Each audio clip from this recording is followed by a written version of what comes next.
What's going on, ladies and gentlemen? Thank you so much for tuning in. It's me, Mikey Pipes. Thursday, May 2nd, 2024. Heading to my first service call of the day. We got a schedule packed with central air conditioning service calls, from repairs to maintenance. Busy day on my schedule today. Got 5 service calls. I like to have 3, but we're just a little short on staff. Would love to have one more residential HVAC service tech. So if you're in the Long Island metropolitan area within a nice half-hour drive or less from our shop at 1010 Central Avenue in Woodmere, New York, reach out to me, Mike at pipedoc.net. All right, guys, first service calls in Woodmere. Let's get going.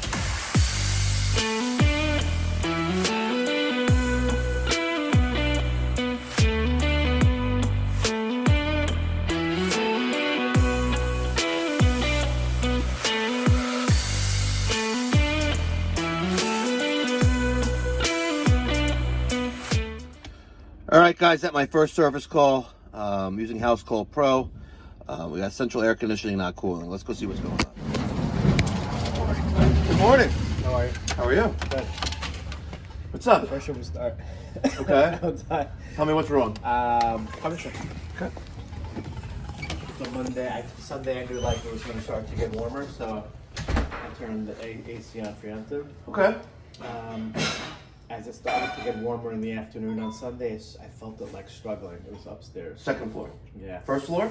First floor was okay on Sunday. Okay. And then Monday started to get warmer again. Upstairs never really got that cool. Even overnight, like it was set to 69, it got to like 71 maybe. Okay. It's like spitting out air.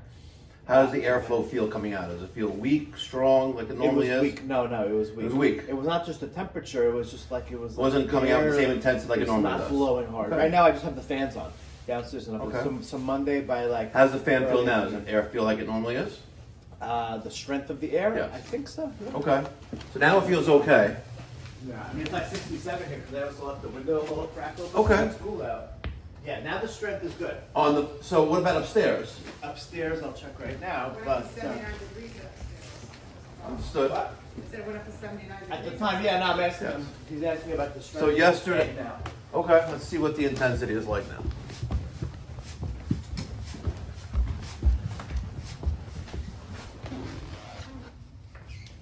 Yeah, like 90%. I think. So now it's like- if it's like a normal. blowing, yeah.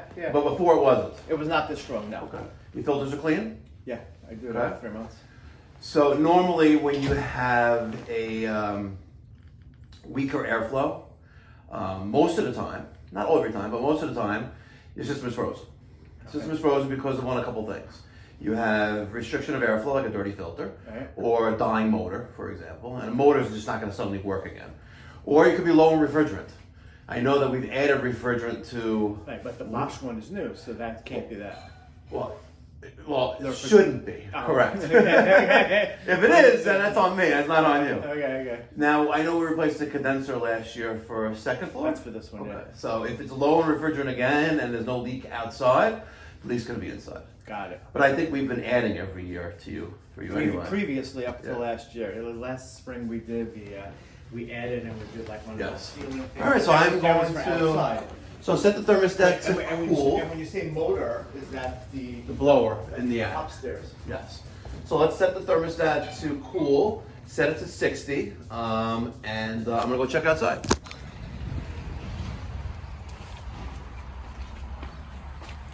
All right. There's the Bosch.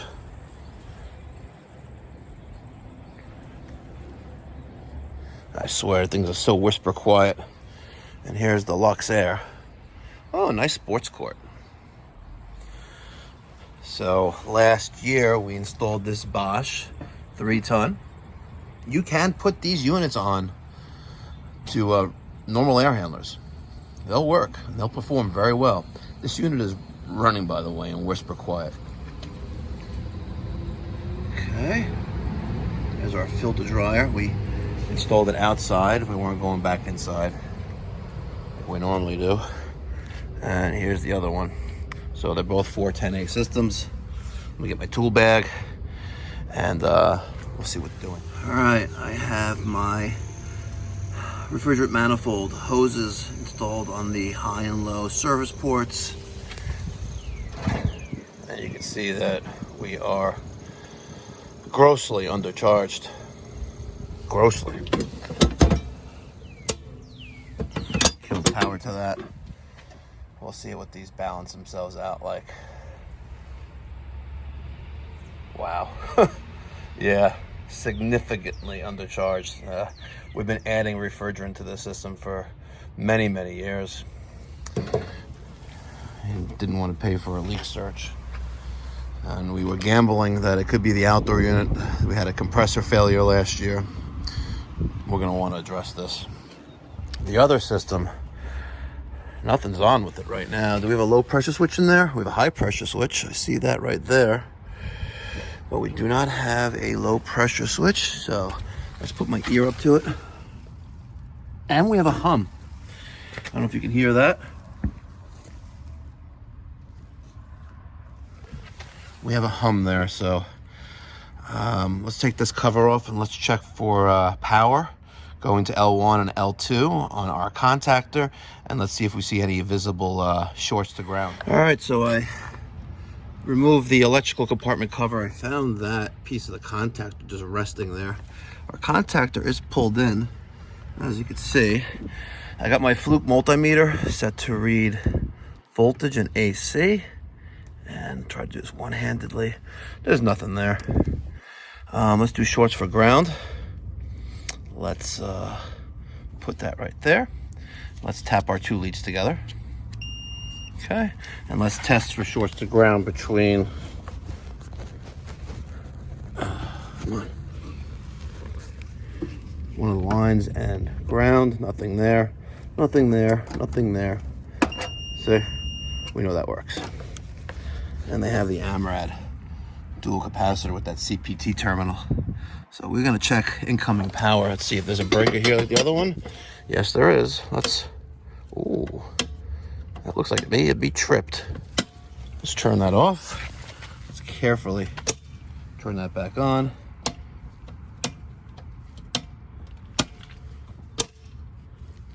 Very suspect right there. Let me turn that back off. And let's take this off and see what we see inside. Let's see.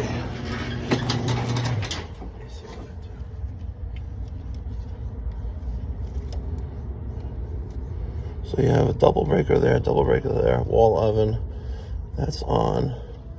So it looks like maybe something wrong outside. All right, and just as I suspected, we got an issue with this breaker probably.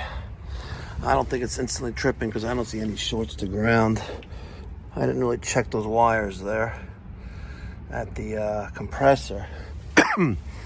But we do have incoming line voltage, so, and if I turn this on, oh, maybe, just maybe, I could be mistaken there. I could be mistaken there.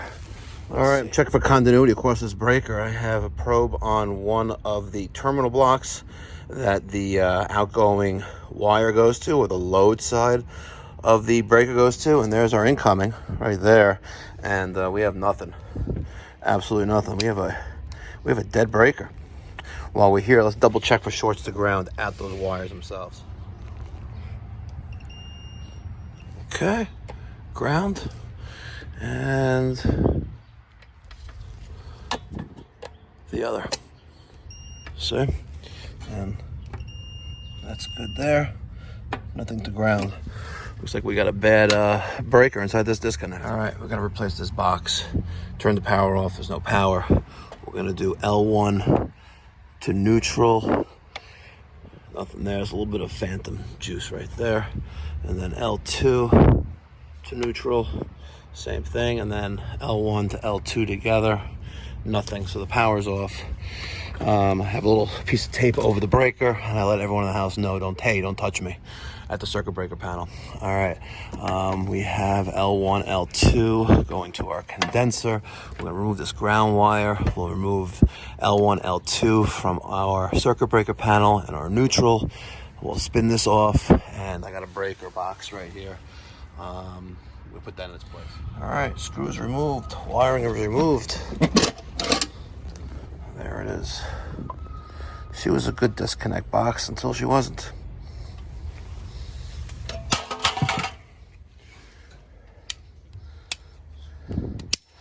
I guess I could have just replaced the breaker. Yeah, I wasn't thinking about that. I could have just replaced the breaker, but I don't have one in the truck. All right. Attention, ladies and gentlemen, when you redo the siding in your home, spend a few extra bucks and put the siding on the underneath of your service panels. All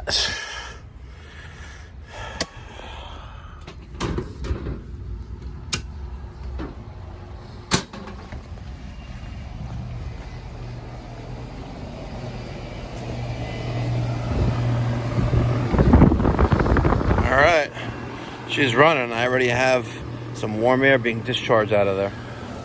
All right, you guys knew refrigerant was coming to this system. This system is up and running. The new disconnect is there with the non-load protected breaker that's in there. It's basically a glorified switch. Here, we had a great conversation inside with the homeowner. We are going to do something really special. We're going to do a dual fuel system up there, replacing the line set, replacing the 80% gas-fired furnace, the evaporator coil, and we're putting in a Bosch IDS 2.0 connected premium. We're going to put a dual fuel system in. I'm going to get them the rebates, and it should be around $5K in rebates, so we'll be all right. In term, 7.5 pounds. We're nice discharging heat right now. My pressures and temperatures much better, significantly better. If you put 7.5 pounds of anything into a system, it's like an adrenaline shot. And I know this is not the right way of doing this, but we do what the homeowner asks and keep it moving. You know, this is not R22. This is not a commercial setting. I don't have to worry about the EPA. We know there's leaks, and this is just a temporary measure. But stay tuned for the replacement.